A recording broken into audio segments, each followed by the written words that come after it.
We were promised that AI would turn us into superhumans, but in reality, it's performing a silent lobotomy on our creative spirit. See, AI isn't actually making you smarter, it's just making you a better fetcher. Just as GPS destroyed our natural sense of direction, LLMs are quietly eroding our ability to form original thoughts. We are outsourcing our logic to a black box, and every time you hit generate, a neural pathway in your brain starts to wither. But there's a massive divide coming. While 99% of the world uses this tech to stop thinking, a tiny 1% is using it to expand their consciousness. Today, we're diving into the dead internet, the philosophy of the prompt, and why your ability to think is about to become the most valuable currency on Earth. Choose your side. Think about the last time you had to write a difficult email, solve a complex problem, or even remember a phone number. For most of us, the instinct is no longer to think, but to outsource. We reach for ChatGPT like a crutch, but there's a biological tax for this convenience. The brain operates on a very strict use it or lose it principle. This is neuroplasticity. When we challenge ourselves, our neural pathways strengthen. When we stop, they wither. By letting AI do the heavy lifting of thinking, we aren't just saving time, we are effectively putting our brains into a sedentary lifestyle. We've gone from mental athletes to cognitive couch potatoes. To understand what's happening to our logic, we have to look at what happened to our sense of direction. Before 2005, people had to build mental maps. London taxi drivers, for example, famously have a larger hippocampus, the part of the brain responsible for spatial memory, because they have to memorize thousands of streets. But then came GPS. A study published in Nature Communications showed that when people use GPS, their hippocampus essentially switches off. They aren't navigating, they are just following an arrow. Today, if the satellite goes down, half the world is literally lost. Now, apply that to large language models. If a machine handles your grammar, your logic, and your synthesis of information, what happens to your mental map of knowledge? You're not learning the subject, you're just following the AI's arrow. This is the cognitive muscle paradox. The more intelligent our tools become, the less intelligence we are required to use. We are becoming world-class fetchers. A fetching is someone who knows how to get the answer, but doesn't understand the why behind it. If you ask an AI to write a code snippet and it works, you fetched the solution. But if the code breaks and you don't understand the logic, you're powerless. The danger isn't that AI will become smarter than us. The danger is that we are becoming dumber by choice, because fetching is easier than thinking. We are trading our cognitive sovereignty for a few minutes of saved time. This shift is happening right now, and it's invisible. But if you look closely, you can see the symptoms in your own life. Pause. I want you to be honest with yourself for a second. What is one skill, whether it's mental math, writing, or even just focusing on a long book, that you feel you've already lost or weakened because of technology? Drop it in the comments. Let's see how deep this de-skilling actually goes. Because once you realize what you've lost, you can start the journey to becoming part of the 1% who uses AI to expand, not replace, their mind.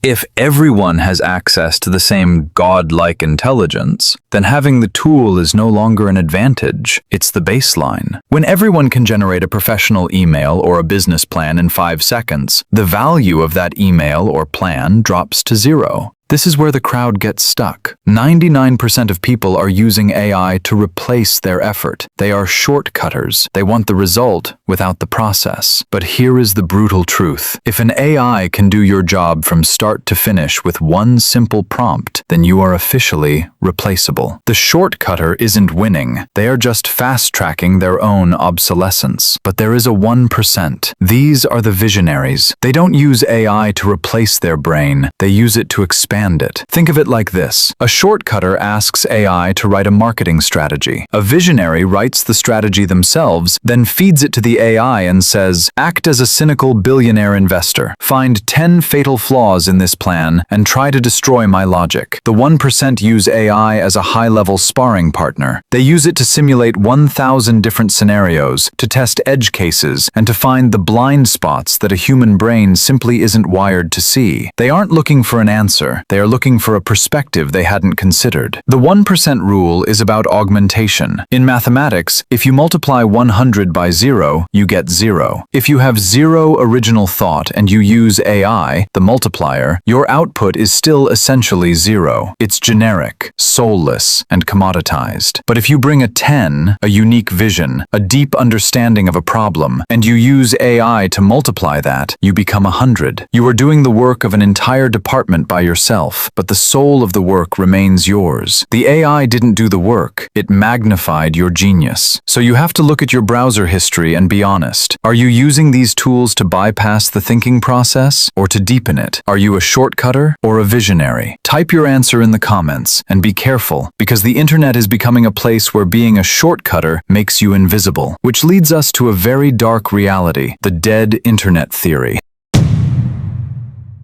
Stop for a second. Look at your feed. Look at the comments on a viral post. Do you feel that? That slight sense of emptiness? There's a theory that's been floating around the darker corners of the web for years, the dead internet theory.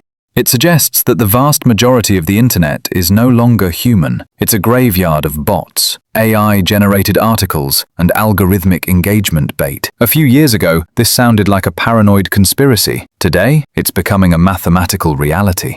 Here is the nightmare scenario. AI models are now being trained on data generated by other AI models. Scientists call this model collapse. Think of it like digital inbreeding. If a machine learns from a machine, which learned from another machine, the output starts to degrade. The nuances, the human errors, the weird, unpredictable sparks of creativity, they all get smoothed out into a bland grey paste of perfect but soulless content. If we stop contributing original, messy human thoughts, the internet doesn't just stop growing, it enters a recursive loop. A machine talking to a machine forever. Why does this matter to you? Because your brain is being fed by this loop. When you scroll through AI-summarized news or look at AI-generated memes, you aren't connecting with another human's perspective. You are staring into a mirror that's reflecting a copy of a copy. We are losing the human spark, the ability to disagree, to be irrational, to be truly original. In a dead internet, there is no debate, there is only optimization. The algorithm doesn't want you to think, it wants you to stay on the platform, and the easiest way to keep you there is to feed you exactly what the machines think a human should like. This is a Turing test for the modern age. Every day, it's getting harder to tell who is real. If you are a human being, if you are actually processing these words, feeling the weight of this idea, and breathing on the other side of that screen, I want you to prove it. Type human in the comments. It sounds simple, but in a world of bots, asserting your existence is a revolutionary act. Let's see how many of us are actually left in this room.